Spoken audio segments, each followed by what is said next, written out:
Hello my dear students, और आज हम गणित के कुछ शानदार प्रश्न आपके लिए लेकर आ रहे हैं जिसका हम करने वाले हैं ट्रिक से सॉल्यूशन। चलिए शुरू करते हैं। और ये प्रश्न सभी कॉम्पिटेटिव एग्जाम के लिए कॉमन है, आना तो बिल्कुल तय है। जैसा आप देख भी पा रहे हैं, वैसे मैं क्लियरली बोलना चाहता हूं कि कोई भी एग्जाम में आप बैठ जाइए, ऐसे प्रश्न एग्जाम में आएंगे और आने के बाद आपको कंफ्यूज भी करेंगे। मैं बताऊंगा एकदम सुपर मैजिक ट्रिक के साथ। चलिए पहला सवाल आपके स्क्रीन के ऊपर कह रहा है 5 रुपए के 6 की दर से केले खरीदकर 6 रुपए के 5 की दर से बेचने पर कितने प्रतिशत का लाभ हो। देखिए अगर इस तरह के प्रश्न आपके एग्जाम में आकर आपको परेशान करें, कैसे करना है। पहले रुपया कि भाई हमने 5 रुपया लगाया, 5 रुपया में 6 केले मिले, फिर हमने 6 रुपया में 5 केले बेच डाले तो कितने प्रतिशत का लाभ हो। समझिए इस चीज को माय डियर स्टूडेंट्स, बहुत ही शानदार ट्रिक। पहले रुपया फिर वस्तु, फिर रुपया फिर वस्तु, इसी में सरियाना है। ध्यान से सुनिए, रुपया वस्तु। तो आपने 5 रुपया लगाकर 6 केले बेचे, फिर 6 रुपया लगाकर 5 ही केला देना चाहते हैं, तो नजदीक का नजदीक से गुना, दूर का दूर से गुना। ये हमारा खुद का ट्रिक है। तो दूर का दूर से गुना किए तो 5 पच्चे 25 और 6 छक 36। अब समझ में नहीं आ रहा है कि सर कौन सा क्रयमूल, कौन सा विक्रयमूल। सिंपल सी बात है, पहले खरीदेंगे उसके बाद बेचेंगे, यानी क्रयमूल हुआ 25, विक्रयमूल हुआ 36। लाभ कितने का, 25 वाला 36 में बिके 11 का लाभ। लेकिन हमें लाभ नहीं चाहिए सर, हमें चाहिए प्रतिशत लाभ। तो प्रतिशत लाभ बराबर फॉर्मूला होता है लाभ गुने 100। प्रतिशत लाभ बराबर लाभ गुने 100 और बटे क्रयमूल। क्रयमूल कौन सा, क्रयमूल ये पहला क्रयमूल, पहले खरीदेंगे फिर बेचेंगे। तो 25 वाला 36 में बिका 11 का लाभ। प्रतिशत लाभ बराबर लाभ गुने 100 बटे क्रयमूल। 25 क्रयमूल है, 25 चक 100, 11 चक 44% का प्रॉफिट है। यहां तक क्लियर, 100% समझ चुके होंगे। मजा आ रहा है, गणित माने तो मक्खन। दूसरा सवाल, चलिए कबीर ने 10 रुपए में 11 की दर से पेंसिल खरीदकर वह 11 रुपए में 10 की दर से बेच देता है। कबीर ने भाई 10 रुपए में खरीदा 11 और 11 रुपए में उसने बेच डाले 10। नजदीक का दूर से गुना, नजदीक का दूर नजदीक। 10 गुने 10 100 और 11 गुने 11 121। हमें पता है कि 100 वाली वस्तु अगर 121 में बिक जाए तो जब कंपेयर 100 से हो तो आप डायरेक्टली लाभ बोल सकते हैं कि सर 21% का लाभ, क्योंकि पहले लाभ निकालिएगा फिर प्रतिशत लाभ निकालिएगा, उतना ही। 100 से अगर डायरेक्ट कंपेयर हो तो आप डायरेक्ट आंसर लिख सकते हैं प्रतिशत में। तो 100 वाला 121 में बिका तो 21% का लाभ। बहुत ही सिंपल था कि भाई 10 में 11 की दर से पेंसिल खरीद कर 11 रुपये में 10 की दर से बेच डाली। 10 वाला 11, 11 वाला 10, नजदीक का नजदीक से गुना, दूर का दूर से गुना। 10 गुने 10 100, 11 गुने 11 121। कितने प्रतिशत का लाभ हुआ भाई कबीर को, 21% का। बने रहिए, बहुत ही शानदार ट्रिकली सॉल्यूशन हम देंगे। कुछ ही प्रश्न आज का क्लास, आज की इस वीडियो में हम आपके लिए लेकर आए, लेकिन वो आपके लिए होने वाला है बहुत ही ज्यादा शानदार। चलिए तीसरे प्रश्न की बात करें कि 15 रुपये में 6 की दर से पेंसिल खरीदकर 15 रुपये में 6 की दर से पेंसिल खरीदकर 5 रुपये में 4 की दर से बेचता है। नजदीक का नजदीक, दूर का दूर। याद रखिएगा, पहले रुपया फिर वस्तु, फिर रुपया फिर वस्तु, ऐसे मतलब एडजस्ट सही से करिएगा वरना गलत हो जाएगा। नजदीक का नजदीक से गुना, 15 चक 60, 6 पचे 30। समझिए इस चीज को, 15 चक 60, 6 पचे 30। आपने 60 में खरीद कर 30 में बेच डाली, लीजिए प्रॉफिट हुआ कहाँ, इस बार तो हानि हो गई। कितने की, 60 वाला 30 में बिके तो कितने की हानि, 30 की हानि। लेकिन हमें पूछ रहा है कितने प्रतिशत का लाभ या हानि हुआ। पहले तो क्लियर हो गया कि हानि हुआ। प्रतिशत हानि बराबर, देखो हानि गुने 100 और बटे क्रयमूल। क्रयमूल 60 है भाई, क्योंकि हानि होता है तो क्रयमूल बड़ा वाला हो गया। 30 दूनी 60, 50 दूनी 100, 50% का लॉस हो गया। कितना का, 50% का लॉस हो गया। क्लियर है यहाँ तक, समझ में आ रहा है। गणित मानो तो आप हमारे साथ जुड़े हैं, तो गणित मानो तो मक्खन। चलिए चौथा सवाल, एक दुकानदार अपने सामान पर क्रयमूल्य से 20% अधिक अंकित करता है तथा अंकित मूल्य पर 10% की छूट देता है, तो उसका लाभ प्रतिशत। देखो भाई, कोई भी सामान आप खरीदेंगे, देखो ध्यान से, कोई भी सामान आप खरीदेंगे, ठीक है, तो कितने में खरीदेंगे सर, हम तो खरीदेंगे 100% में, चाहे उसका मूल्य कितना भी हो। कोई भी वस्तु खरीदना 100% होगा। अब कह रहा है एक दुकानदार अपने सामान पर क्रयमूल्य से 20% अधिक अंकित करता है। अंकित करना मतलब स्टिकर चिपका देना कि भाई 50 रुपये वाला वस्तु है, 100 का स्टिकर चिपका के 60 रुपये का, 40 रुपये का डिस्काउंट दे दीजिए, 40 में बेच दीजिए, 10 रुपये का प्रॉफिट। तो ऐसे होता है कि भाई एक दुकानदार अपने सामान पर क्रयमूल्य से 20% अधिक अंकित करता है। तो खरीदा उसने 100 और अंकित कितना कर दिया, अंकित मूल्य कितना लगा दिया, 20% अधिक अंकित कर दिया, यानी 120% उसने अंकित कर डाला। खरीदा उसने 100, अंकित कर दिया 20% अधिक, तो अंकित मूल्य हो गया 120%। अब कह रहा है कि अंकित मूल्य पर 10% की छूट, छूट देता है। देखिए कैसे छूट दिया जाता है, अंकित मूल्य है 120% और 10% का छूट यानी 90% तो लेगा ना। 10 का छोड़ने का मतलब है 90% तो दीजिएगा ना, तो दीजिए 90%। तो 120 गुने 90/100, 00 से 00, 12 नमा 78 से 108%। देखो भाई, उस बच्चे ने खरीदा था 100 में, अंकित किया, स्टिकर लगाया 120 का, लेकिन 10% डिस्काउंट दिया तो 120 का 10% होता है 12, यानी 12 छोड़ दिया तो 108 में बेचा, यानी विक्रय मूल्य। ये 108 क्या है, ये है सर जी विक्रय मूल्य। तो आप बताइए, आपने खरीदा 100 में, बेचा 108 में, कितने प्रतिशत का लाभ? 8%। यही तो पूछ रहा है, उसका प्रतिशत लाभ क्या? क्या शानदार प्रश्न था, एकदम गणित मानिए तो मक्खन है। बस आप बने रहिए, एक बेहतर कॉन्सेप्ट देंगे, मजा आएगा आपको। चलिए चौथा सवाल, किसी वस्तु का अंकित मूल्य 500 रुपया है, दुकानदार 5% की छूट देता है और फिर भी जो है 25% का लाभ कमाता है। देखिए अंकित कितना है, अंकित है 500 रुपया, हमने 5% की छूट पर खरीदा, यानी हमारा जो क्रय मूल्य है, ठीक है, हमारा जो क्रय मूल्य है या दुकानदार का विक्रय मूल्य, दुकानदार ने कितने में बेचा? देखिए समझिए, कह रहे किसी वस्तु का अंकित मूल्य 500 है, ठीक है भाई, हमने अंकित मूल्य पर लगा दिया 500। कह रहे दुकानदार 5% की छूट पर बेचता है, तो दुकानदार का विक्रय मूल्य 500 में 5% आपको छोड़ दिया तो 95% तो लेगा ना आपसे, 95% तो मुस्कुरा कर दीजिएगा। तो 500 में 5% छोड़ा यानी 95/100 ले लिया, 50 से 00 से 00, 5 गुने 100 500, 5 पचे 25, यानी 475 रुपया में दुकानदार ने आपको बेचा और आपने उसको खरीदा। समझिएगा इस चीज को, एक बेहतर कॉन्सेप्ट, आप यहां पर आपके अंदर एक नई ऊर्जा का संचार आएगा, ये हमारा वादा रहा। कह किसी वस्तु का अंकित मूल्य 500 रुपया, तो अंकित मूल्य 500 रुपया है। कह रहा है कि दुकानदार 5% की छूट देता है, तो छूट देने का मतलब है वो बेचेगा और आप खरीदेंगे, तो विक्रय मूल्य 500 का 5% छूट देना है, यानी 95/100, 00 से 00। दुकानदार ने कितने में बेचा? 475 में। दुकानदार फिर भी खुश है, अरे हमने 475 में तो बेचा, फिर भी हमें 25% का लाभ। अच्छा 25% का लाभ, यानी दुकानदार अभी भी 475 को 25% का लाभ देख रहा है, यानी उसको 125% पर देख रहा है। Point to be noted my dear student, कि दुकानदार ने आपको कितने में बेचा? दुकानदार ने आपको 475 में बेचा। क्यों? क्योंकि 5% छोड़ दिया, यहां पर कहा चलो 5% रहने देते हैं, तो 500 दाम था, 5% छोड़ा, 5 पचे 25 रुपया छोड़ दिए, 475 में बेचा और आप खरीदे। उस 475 में बेचने के बाद भी कह रहा है अरे भले हम तुमको 5% छोड़ दिए, लेकिन हमारा अभी भी प्रॉफिट जो है 25% है। तो 475 में बेचने के बाद वो मुस्कुरा रहा है, कह रहा है हमको 25% का लाभ हुआ, यानी इसकी वैल्यू 125%। सिंपल सी बात है, आप ही सोचिए ना कि आपने कोई सामान 600 में दाम रखा और 500 में बेच दिया, और 500 में बेचने के बाद भी मुस्कुरा रहे हमें तो अभी भी 100 रुपया का प्रॉफिट है, यानी आपने 400 में खरीदा था। तो वही 475 में बेचने के बाद दुकानदार कह रहा है हमको अभी भी 25% का प्रॉफिट है, यानी इसकी वैल्यू 125%।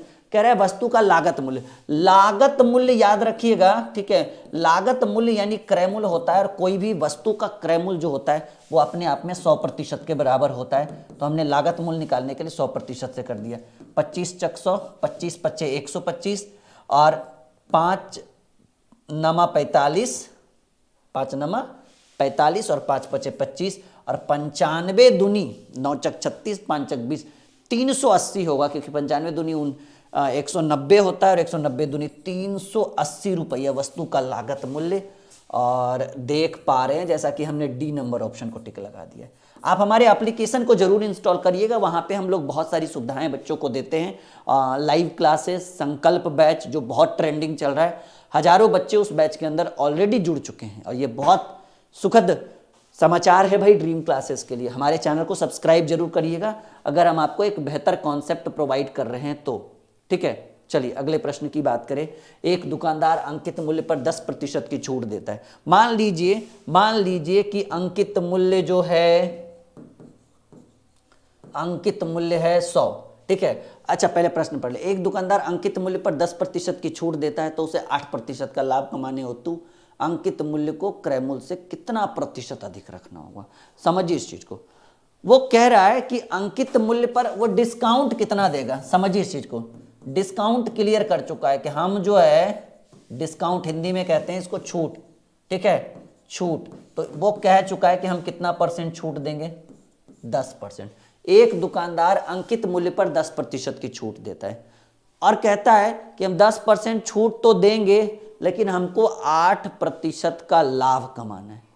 समझिए इस चीज को, 8% का लाभ कमाना है, यानी 10% की छूट दिया, यानी इस 90 की वैल्यू 108 में, समझ, एक सेकंड, नहीं तो हम डायरेक्ट बनाते हैं। कह रहे एक दुकानदार अंकित मूल्य पर 10% की छूट देता है, उसे 8% का लाभ कमाना है, ठीक है। तो 8% का लाभ कमाना है, यानी वो वस्तु को कितने में बेचना चाहता है, 108 में। देखिए एकदम point to be noted my dear student, वो वस्तु को बेचना चाहता है 108 में। कब? जब वो वस्तु को 10% की छूट यानी 90% के बाद। समझिए इस चीज को, वो चाहता है कि हमको 10%, 8% का लाभ हो, लेकिन कब? जब हम वस्तु को रख दे 10% के छूट पर। तो 108 भी चाहता है और 10% डिस्काउंट भी चाहता है, यानी इस 108 की वैल्यू 90% के बराबर। तो कह रहा है कि वस्तु को क्रय मूल्य से कितने प्रतिशत अधिक रखना होगा, यानी कितना प्रतिशत अधिक रखने का मतलब है कि वो अंकित मूल्य, नया वाला अंकित मूल्य कितना चाहता है। समझिए इस चीज को, वो 8% का लाभ चाहता है, यानी वस्तु को बेचने में चाहता है 108 में, और वो ये भी चाहता है कि हम सामने वाले को 10% का डिस्काउंट दे, यानी मन में छुरी और बगल में राम, वही हाल हो गया कि 8% का लाभ भी चाहता है। तो ठीक है भाई 108 में बेचो, तो कहता ना है, हमको 8 का लाभ तो चाहिए लेकिन हम 10% डिस्काउंट पर, यानी इस 108 की वैल्यू प्रतिशत में 90%। और आपको पूछ रहा है कि कितना चाहिए, तो कोई भी चीज कितना चाहिए, तो भाई 100% चाहिए। तो अंकित मूल्य जो है वो अपने आप में 100% है। देख लीजिए कितना बार में आता है, 0 से ये कट गया, 0 से 0, 12 नमा 108, 12 दहे के 120 आप अंकित करिएगा ना, 120% अब आप अंकित करिएगा। तो देखिए 120 में 10% का छूट देंगे, यानी 90/100 करेंगे, तो 00 से 00, 12 नमा 78, यानी 100 वाला 108 में बिका।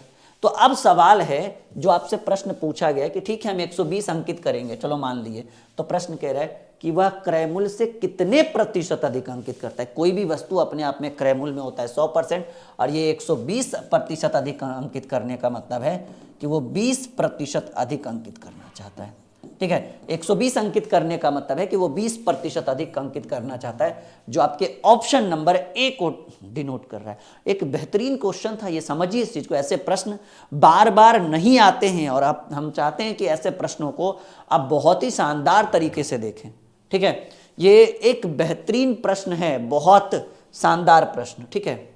एक वस्तु का क्रय मूल्य वस्तु के अंकित मूल्य का 64% है।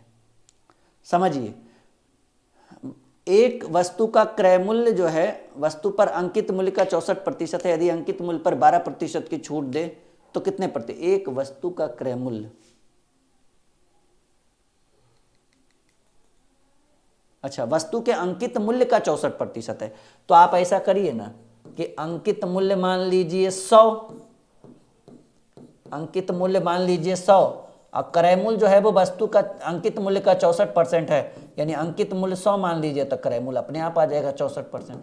अब कह रहा है कि अंकित मूल्य पर 12% की छूट देकर कितना परसेंट का लाभ। अब देखिए छूट के बाद सिंपल सी बात है कि अंकित मूल्य है 100 और डायरेक्ट 12% की छूट, तो 100 का 12 यानी 12, यानी आप बेचेंगे कितना में। छूट देने का मतलब है कि आप जो है क्या करेंगे, वस्तु को बेचेंगे। तो बेचेंगे कितना में, 88 में। समझिए इस चीज को, कह रहा है एक वस्तु का क्रय मूल्य जो है वो वस्तु के अंकित मूल्य का 64% है। हमने अंकित मूल्य को माना 100 अपने मन से, ठीक है। तो 100 का 64%, 64 ही आ गया। क्रय मूल्य आ गया 64%, यानी हमने खरीदा था 64 में। हम अंकित मूल्य पर 12% की छूट देना चाहते हैं, तो 100 का 12% निकालिए, 12 ही आएगा, यानी 100 में हमने 12 छोड़ दिया, यानी हमने बेचा कितने में, 88 में। हमने खरीदा 88% लगा दीजिए, हमने खरीदा था 64 में, हम बेच रहे हैं 88 में, हमें लाभ हुआ, लाभ बराबर विक्रय मूल्य घटाओ क्रय मूल्य, 64 20 84 24, ठीक है। हमें मिलेगा कितना प्रतिशत का लाभ, प्रतिशत लाभ बराबर, ठीक है, हालांकि डायरेक्ट हो तो गया, नहीं प्रतिशत लाभ पूछ रहा है ना, तो लाभ गुने 100 बटे क्रय मूल्य 64, ऐसे होना चाहिए ऐसे। 16 चक 64, 6 चक 24, 4 चक 16, 25 चक 100, 25 छक 150 बटे 4 करेंगे, अगर ये आंसर आता है तो ठीक है।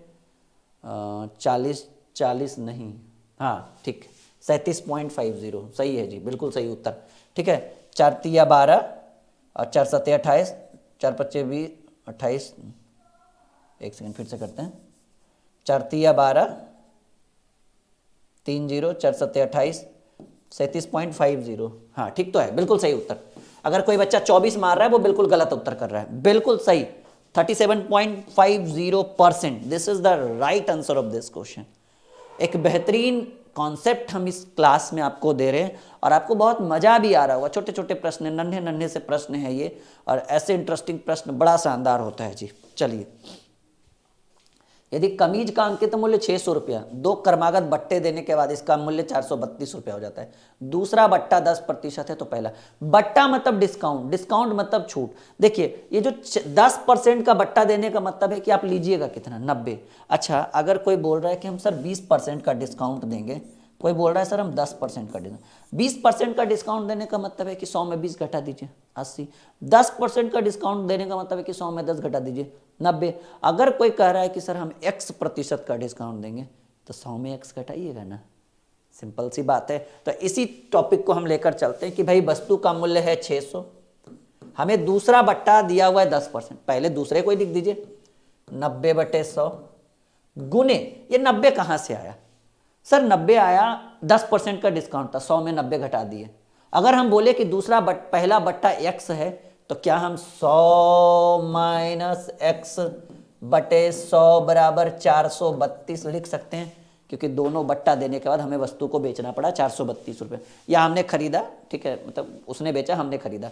तो पहला कह रहे यदि दूसरा बट्टा 10% है तो पहला बट्टा, हम पहले बट्टे को मान चुके हैं X, और बट्टा मतलब छूट होता है, यानी वो 100 में घटता है, क्योंकि ये 90 कैसे आया, 10 था 90 कैसे आया, 100 में हमने 10 घटाया तब 90 है, तो हम 100 में X घटाएंगे। अब 100 में X घट नहीं सकता तो हमने 100 में X घटा कर लिख दिया। अब देखो माय डियर स्टूडेंट, 0 से 0 कैंसिल, 00 से 00 कैंसिल, यहाँ आ गया 3 और यहाँ आ गया 5, ये 3 से 4 3 7 दोनों, हाँ ऊपर ऊपर कट जाएगा, ये काट दीजिए, 3 एकम 3, 3 चक 12, 3 चक 12 144, यानी 100, अच्छा ये 9 भी है, कोई बात नहीं, 9 गुने 100, 900 माइनस 9x बराबर 144 गुने 5 कितना होगा, 4 पच्चे 20 के 0, 4 पच्चे 20 के 0, हाथ में रहा 2, 4 पच्चे 20 2 22, हाथ में रहा 1, और हाँ सॉरी हाथ में रहा 2, 5 2 720, ये इसको इधर कर दीजिए, माइनस 9x बराबर 720 माइनस 900, यानी माइनस 9x बराबर माइनस 180, 00 से 00, x बराबर 180 बटे 9, यानी x की वैल्यू आ गया हमें 20, यानी हम कितना, पहला बट्टा कितना का होना चाहिए सर, 20% का होना चाहिए, जैसा कि आप देख पा रहे और समझ भी पा रहे होंगे। तो ये छोटा सा प्यारा सा क्लास, हमें पता है कि आपको अच्छा लगा होगा, लाइक शेयर और चैनल को सब्सक्राइब करना बिल्कुल ना भूलें, ताकि ऐसी शानदार क्लासेस हम आपके लिए लाते रहें और आपको एकदम परीक्षा के नज़दीक लेकर एक शानदार लक्ष्य को आपको भेदने का, क्या कह सकते हैं, आपको आपके अंदर उस ज्ञान की प्राप्ति हम दिला सके, ताकि आप एक बड़े बड़े लक्ष्य को भेद सके। ओके, बाय बाय, लाइक और शेयर जरूर और चैनल को सब्सक्राइब भी। ओके।